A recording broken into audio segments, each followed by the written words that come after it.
My YouTube channel arts students corner. आज हम लोग क्यूबन मिसाइल क्राइसिस टॉपिक को पूरा लाइन बाय लाइन एक्सप्लेन करेंगे और उसको डिस्कस करेंगे। चलिए बिना देरी किए जल्दी से शुरू करते हैं। In April 1961, the leaders of the Union of Soviet Socialist Republics were worried that the United States of America would invade communist-ruled Cuba and overthrow Fidel Castro, the president of a small island nation off the coast of the United States. 1961 की अप्रैल में Soviet संघ के नेताओं को यह चिंता सता रही थी कि अमेरिकी साम्यवादियों द्वारा शासित क्यूबा पर आक्रमण कर देगा और इस देश के राष्ट्रपति फिडेल कास्त्रो का तख्ता पलट हो जाएगा, मतलब कि कब्जा मत कर रही है यूनाइटेड स्टेट्स क्यूबा पर। ये डर सताने लगी वहाँ के नेताओं को, यूएसएसआर की। Cuba was an ally of the Soviet Union and received both diplomatic and financial aid from it. Cuba America के तट से लगा हुआ एक छोटा सा द्वीपीय देश है। क्यूबा का जुड़ाव सोवियत संघ से था और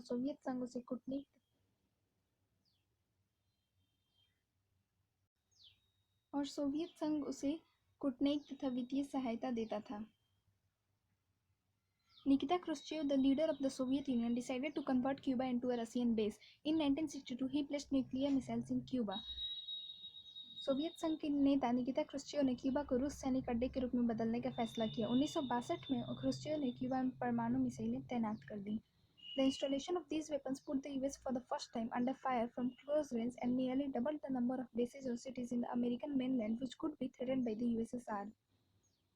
इन हथियारों की तैनाती से पहली बार अमेरिका नज़दीकी निशाने की सीमा में आ गया। हथियारों की इस तैनाती के बाद सोवियत संघ पहले की तुलना में अब अमेरिका के मुख्य भूभाग के लगभग दोगुने ठिकानों या शहरों पर हमला बोल सकता था।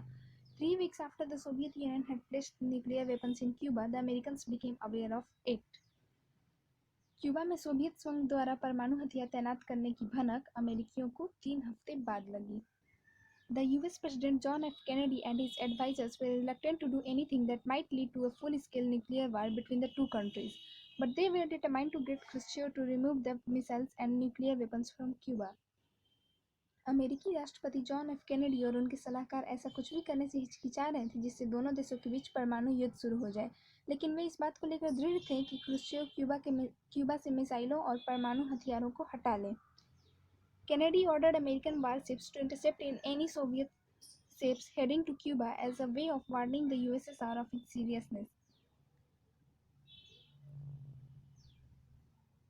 कैनेडी ने आदेश दिया कि अमेरिकी जंगी बेड़ों को आगे करके क्यूबा की तरफ जाने वाली सोवियत जहाज़ों को रोका जाए, मतलब कि जो यूएसएसआर की जहाज़ें क्यूबा की तरफ जाते थे उनके बीच में उन्होंने बैरियर लगा दिया कि अब हम नहीं जाने देंगे, अपनी गंभीरता को दिखाते हुए। A clash seemed imminent in what came to be known as the Cuban Missile Crisis. ऐसी स्थिति में यह लगा कि युद्ध होकर रहेगा, इसी को क्यूबा मिसाइल क्राइसिस के रूप में जाना गया। The prospects of this clash made the whole world nervous, for it would have been no ordinary war. Eventually, to the world's great relief, both sides decided to avoid war. The Soviet ships slowed down and turned back. इस संघर्ष की आशंका ने पूरी दुनिया को बेचैन कर दिया। यह टकराव कोई आम युद्ध नहीं होता। अंततः दोनों पक्षों ने युद्ध टालने का फैसला किया और दुनिया ने चैन की सांस ली। सोवियत संघ के जहाज़ों ने या तो अपनी गति धीमी कर ली या वापसी का रुख कर लिया। The Cuban Missile Crisis was a high point of what came to be known as the Cold War.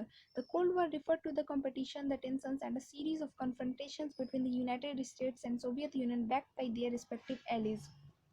Cuban missile crisis शीत युद्ध का चरम बिंदु था। शीत युद्ध सोवियत संघ और अमेरिका तथा इनके साथी देशों के बीच प्रतिद्वंदिता, तनाव और संघर्ष की एक श्रृंखला के रूप में जारी रहा। Fortunately, however, it never escalated into a hot war, that is a full-scale war between these two powers. There were wars in various regions with the two powers and their allies involved in warfare and in supporting regional allies, but at least the world avoided another global war. सौभाग्य से इन तनावों और संघर्षों ने युद्ध का रूप नहीं लिया और इन दो देशों के बीच कोई रक्त रंजित युद्ध नहीं हुआ। विभिन्न इलाकों में युद्ध हुए। दोनों महाशक्तियां और उनके साथी देश युद्ध में संलग्न रहे, मतलब कि सम्मिलित रहे, और वे क्षेत्र विशेष के अपने साथी देश के मददगार बने, लेकिन दुनिया तीसरे विश्व युद्ध से बच गई। The Cold War was not simply a matter of power rivalries, of military alliances, and of balance of power. These were accompanied by real ideological conflict as well. शीत युद्ध सिर्फ जोर आजमाइश, सैनिक गठबंधन अथवा शक्ति संतुलन का मामला नहीं था, बल्कि इसके साथ साथ विचारधारा के स्तर पर भी एक वास्तविक संघर्ष जारी था। A difference over the best and the most appropriate way of organizing political, economic, and social life all over the world.